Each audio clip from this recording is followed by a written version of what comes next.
Ребят, всем привет и добро пожаловать на новый выпуск подкаста Russian Progress.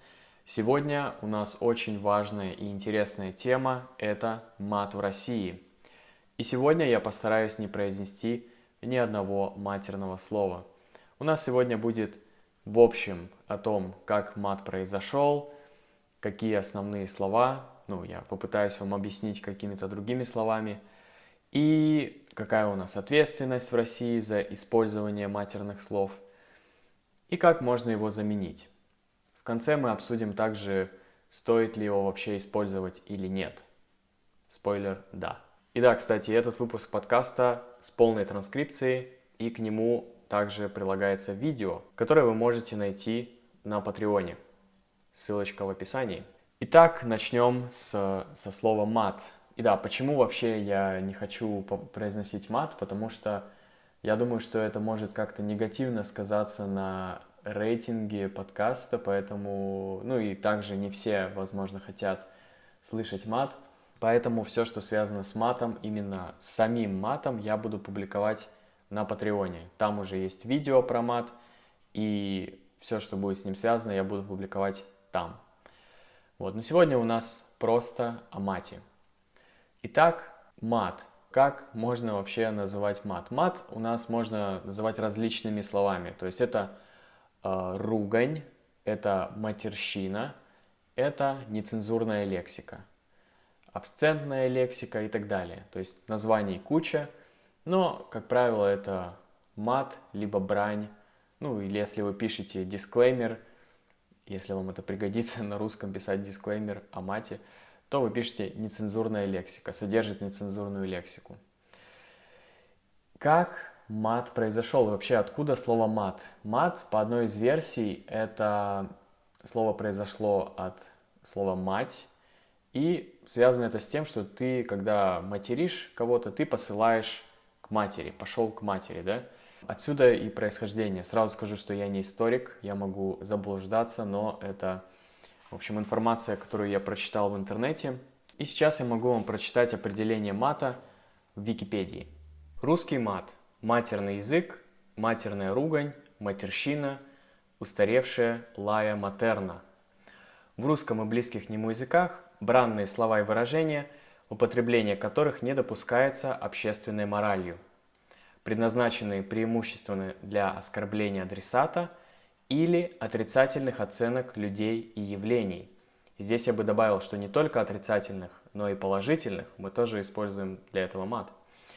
Матерными считаются высказывания, в состав которых входят слова, образованные от матерных корней. И на самом деле этих слов не так много, базовых 4. Как говорится, мат в русском языке стоит на 3 китах. Первый кит – это мужской половой орган, второй кит – это женский половой орган, и третий кит – это процесс совокупления мужчины и женщины. Но также еще добавляют 4-ю черепаху, и это женщина с пониженной социальной ответственностью, распутная женщина. Собственно, вот эти слова абсолютно категорически нельзя использовать в средствах массовой информации. С чего все началось? Началось все еще в Древней Руси. Существует версия, что мат к нам пришел от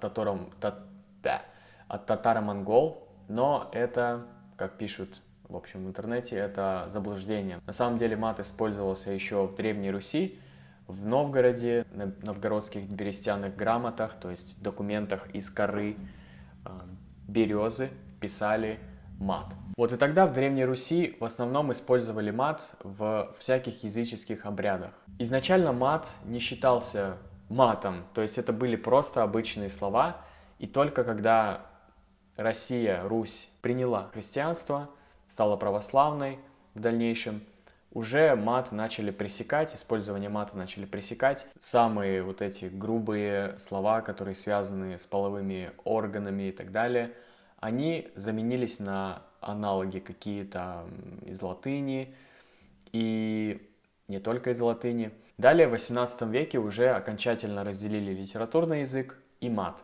И в дальнейшем, использовать мат было уже моветоном, Но, тем не менее, писатели, некоторые русские писатели, поэты, они даже использовали, выступали с защитой русского мата, потому что это часть языка. Я, кстати, тоже выступаю на их стороне, потому что действительно это часть русского языка. И это такие поэты, как Пушкин, Маяковский, Есенин. Если вы введете их имя, фамилию и напишите мат, стихотворение с матом, вы найдете эти стихотворения. Но, опять же, были и те, кто выступали против мата, что говорили о том, что использовать мат — это нехорошо. Такие люди, как Достоевский, например. Достоевский пресекал и осуждал использование мата. Потом у нас дальше был Советский Союз, где, конечно же, тоже пресекалось использование мата, по телевидению не было мата и так далее. Ну и, собственно, до сих пор его нет. Ну, правда, после 60-х годов начали больше использовать мат, но, тем не менее, не по телевидению точно. В общем, это была такая краткая историческая справка. Сейчас мы поговорим о том, как используется мат в России, в современной России, да?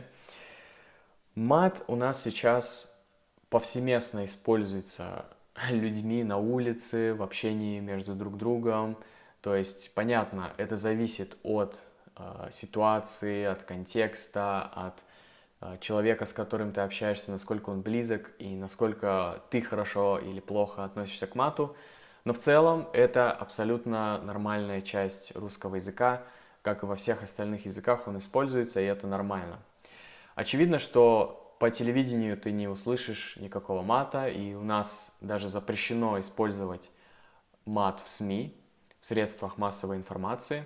Но помимо этого у нас, и я это сам недавно только узнал, у нас запрещено использовать мат в общественных местах. То есть за это предусмотрено административное наказание, штраф в размере от 500 до 1000 рублей. То есть, грубо говоря, если ты оскорбляешь кого-то, если ты нарушаешь общественный порядок, когда ты произносишь вот эти маты, то тебя могут оштрафовать, и тебя даже могут посадить на 15 суток. То есть до 15 суток ты можешь сидеть за решеткой. Это шокирующая просто информация, я никогда об этом не слышал, никогда не слышал о том, чтобы кого-то за это осуждали, кому-то, чтобы выписывали штрафы, но тем не менее это так. И что касается практики, я думаю, это будет выглядеть так. То, что ты, если будешь материться, тебе могут просто сделать предупреждение. Тебя могут предупредить, что не надо так делать, и все. Но если ты будешь настаивать, если ты будешь там оскорблять полицейского, то, конечно, тебе выпишут штраф. Я думаю, это нормальная практика во всех странах. Дальше. Так как у нас законом запрещено использовать мат, хотя большинство людей, я думаю, об этом не знают, но, опять же, в силу определения на Википедии, то есть это бранные слова и выражения, употребление которых не допускается общественной моралью. Все-таки общественная мораль, она контролирует, и в силу этого люди начинают использовать другие слова, начинают придумывать более мягкие какие-то аналоги, и об этих словах я хотел бы вам рассказать. Первое такое слово – это «офигеть». «Офигеть», когда ты удивлен чему-то, ты говоришь «офигеть». Также ты можешь сказать «обалдеть». Ну и то же самое может использоваться в качестве прилагательного. Офигенный опыт, обалденный опыт, обалденная еда. То есть вот это, по сути, слово, которое не мат и которое носит плюс-минус то же самое значение, только оно не воспринимается так негативно. Далее у нас есть блин. Блин — это обязательно всем нужно знать. Я думаю, я его объясню где-нибудь в Инстаграме. Но блин — это когда что-то, не знаю, негативное происходит, ты ударяешься, ты опоздал на поезд и так далее, ты говоришь блин, блин, блин. Всегда трудно привести примеры. На самом деле, если вы будете смотреть фильмы, видео, читать, слушать, вы 100% вот эти все слова услышите. Далее идем, это капец. Капец, тоже что-то произошло, такое, что тебя взбесило, ты такой говоришь, капец, капец, ну блин, капец. Вот, то есть это очень лайтовые такие, вообще абсолютно не несущие никакую ответственность административную точно слова, которые можно использовать. Дальше у нас это фигово, фигово, хреново и херово. Херово — это слово, которое вот, или хер — это максимально близкое к мату, но это не мат. Еще не мат, так что можно использовать фигово, плохо, хреново, хуже, херово, еще хуже. Ну и, соответственно, мат. От этого, я думаю, все-таки вы какие-то маты знаете. Если не знаете, смотрите мое видео про мат на Патреоне. Дальше у нас нифига себе, нифига себе, нифига себе, ни хрена себе, ни хера себе. То есть все вот эти варианты, все вот эти слова, это не мат. Дальше фигня, хрень, то есть какая-то ерунда, хрень, фигня, что-то неважное, что-то незначительное. Или то, что тебя бесит, что за хрень, что это за хрень, что это за фигня. Короче, все вот эти слова можно абсолютно спокойно использовать везде. Это, конечно, как сленг используется, то есть не в литературном языке, не на каком-то, не знаю, не при встрече с преподавателем, ну, хотя в зависимости, какой у вас преподаватель. В общем, это просто сленг, и это заменяет русский мат. Теперь вопрос века. Стоит ли использовать мат в России? Конечно, да. Россия и русский язык неразрывно связаны с матом. Мат — это часть русского языка. Все с детства, там, не знаю, со школы точно начинают его использовать, слышат постоянно. Он повсюду, и несмотря на все запреты, на какие-то даже там наказания, все продолжают его использовать, потому что хочется выразить вот эти эмоции, хочется разрядиться. И даже, кстати, я когда читал про мат, мат помогает очень разрядиться и снять какой-то стресс. То есть в плане психологии это даже хорошо. Конечно, мат повсеместно используется. Вы, если будете смотреть YouTube на русском, то постоянно можно услышать. Среди людей, которые чаще всего используют мат, это могу выделить Артемий Лебедев. У него сейчас есть канал активный, которым он занимается. Вот. Если посмотрите любое видео, там постоянно мат. Далее у нас есть группа Ленинград, все творчество, которое основано на мате, у них везде, там в каждом слове мат. Собственно, да, полно других каналов. В общем, мат постоянно и повсеместно используется, его не услышать невозможно, но, опять же, нужно уметь его использовать. Если вы еще недостаточно уверены, то лучше заменить вот этими аналогами, о которых я говорил. Вы можете найти все остальные тоже в интернете. Когда вы приедете в Россию, вам обязательно нужно знать мат. Так что изучайте, но по поводу использования я бы подождал.